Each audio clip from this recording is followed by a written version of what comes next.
कंगना रनौत ने big boss में अपने टॉप 4 बताए हैं, जिसके अंदर रजत दलाल नहीं है बल्कि ईशा है। मतलब काफी हैरान वाली बात है, मेरा दिमाग खराब हो गया है। टॉप 4 जो उन्होंने कहा कि लीड कर रहे हैं इस वक्त, करणवीर मेहरा, और उसमें नाम आया नंबर 1 पे, समझ सकता हूं, बिल्कुल जायज बनती है बात। नंबर 2 पर विवियन डिसैना रखा है, बिल्कुल समझ सकता हूं। लेकिन नंबर 3 पर ईशा कैसे हो सकती है मेरे भाई? अब तो मुझे पक्का यकीन है कि बिग बॉस के घर के अंदर कुछ साजिश चल रही कि रजत दलाल को बाहर करेंगे। चाहत पांडे मुझे आयशा से लाख गुना बेहतर कंटेस्टेंट लग रही हैं। चुमदरांग अगेन बहुत ज्यादा बेहतर कंटेस्टेंट है, बट कहीं ना कहीं टॉप 4 के अंदर क्या अविनाश मिश्रा डिजर्व नहीं करते? मेरे लिए थोड़ी सी हैरानी वाली बात है। कंगना रनौत ने जिस तरीके से नाम लिए हैं, करणवीर मेहरा, मैं कह रहा हूं ना, कोई दिक्कत नहीं है। करणवीर मेहरा, विवियन डिसैना, रजत दलाल, मैं इन तीनों को टॉप 3 मान रहा था अपने। और टॉप 5 के अंदर फिर मैं अविनाश मिश्रा और फिर चुम दरांग या चाहत पांडे, इनमें से किसी एक को रख रहा था। लेकिन कंगना रनौत ने जो बताया लीडिंग, ये तो भैया मेरी समझ से ही परे चला गया। मतलब अगर बिग बॉस को ईशा को जबरदस्ती इतनी ऊपर लाना है, एक टॉप 3 के अंदर एक लाडला, एक लाडली, एक करणवीर मेहरा, तो फिर मतलब ही नहीं ना। ये तो भाई बिल्कुल, मतलब ऑडियंस क्या बेवकूफ है क्या? मुझे तो ऐसा लग रहा है कि बिग बॉस ऑडियंस को बेवकूफ के अलावा कुछ नहीं समझ रहे हैं। मुझे बता दो कहां से ईशा आ गई?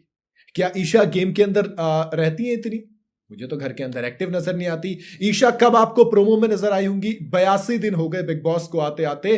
क्या 82 दिन में से 20 दिन भी ईशा कभी प्रोमो में नजर आई आपको? मुझे नजर नहीं आई। तो फिर ये कैसी रैंकिंग है, ये कैसी लीडिंग द चार्ट्स है? मुझे बिल्कुल समझ नहीं आ रहा। और जो रजत दलाल, जो कि बिग बॉस किंग लगातार सबसे ज्यादा वीक्स तक बनता है, वो रजत दलाल जिसके पास जनता का सपोर्ट पेट भर के है, वो रजत दलाल जब वो नॉमिनेट होता है तो नंबर 1-2 पर रहता है। अचानक से वो कंगना रनौत के जो लीडिंग कंटेस्टेंट होते हैं उस लिस्ट से बाहर चला जाता है। दूसरी बात, मुझे हजम बिल्कुल नहीं हो रही है। मुझे बिल्कुल समझ में नहीं आ रहा कि आखिर ये माजरा क्या है। नहीं मतलब, कहते हैं बिग बॉस के घर के अंदर बेमतलब के कुछ नहीं होता। एक दिग्विजय का जब इविक्शन हुआ तो बेसिकली ये चीज क्लियर कर दी गई कि बिग बॉस जब चाहे अपनी मर्जी से किसी के कंधे पर बंदूक रखकर किसी को भी घर से बेघर कर सकते हैं।